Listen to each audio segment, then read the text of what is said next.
All right.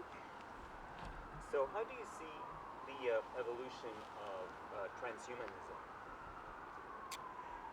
Well, transhumanism is such a complex and multivarious culture. Um, so Google is very engaged with transhumanism now, with hiring Ray Kurzweil as its main artificial intelligence person. You know, Ray Kurzweil, the advocate for the singularity.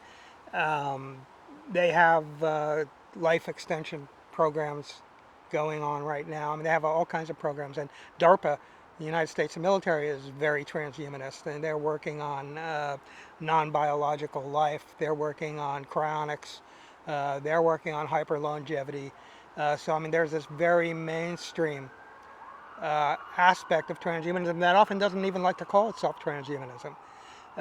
People at the Singularity University who are very well connected and do their work at one of the NASA locations. I think they try to ditch the name transhumanism. And transhumanism is something you can sort of join. I mean, on the one hand, transhumanism is something you can do. You can be working on the sciences. You know, you can try to extend lifespan. You can try to make breakthroughs with nanotechnology so that we can become other types of beings. You can work on cyborg kind of technologies. People are doing that everywhere. Ordinary scientists, technologists. You know, there are a dozen TV shows now that reflect on people's hopes and fears around these things. So it's very mainstream.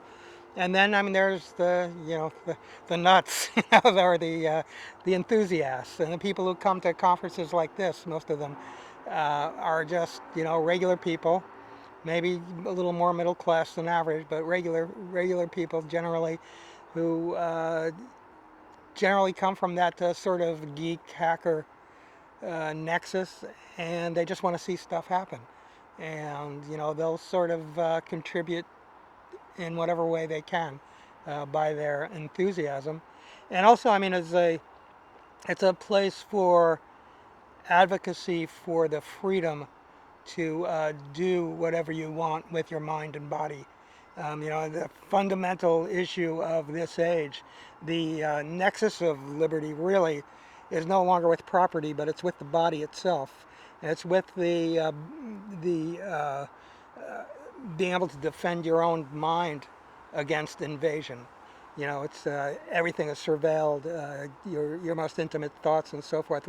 What happens when that goes under the skin? And I think transhumanism is very much part of the struggle for people to be able to choicefully decide what happens with their bodies, what happens with their brains. So in a sense, it goes back. That's why there's this relationship between psychedelic culture and transhumanism, particularly in the early years, because it was the issue of cognitive liberty, the idea that you have the right to put anything in your brain, have any kind of brain state you want. At the same time, you have the right to prevent other people from forcing brain states on you. And those are like what Timothy Leary's two commandments of the neurological age. Thou shalt not stop somebody from altering their mind, and thou shalt not alter somebody's mind without their permission. And that's sort of where we are with transhumanism. Well, now we're talking about biology.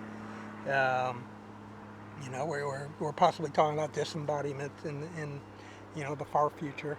Um, so I see it as an advocacy group movement largely. And is there an existential purpose of being a transhumanist? Of being a transhuman or being a transhumanist. Transhumanist. I think, I mean, I think it answers a need for a lot of people. Um, Okay, I, hold on, hold on. I'm It's sorry, I'm a strange scratching my. battery.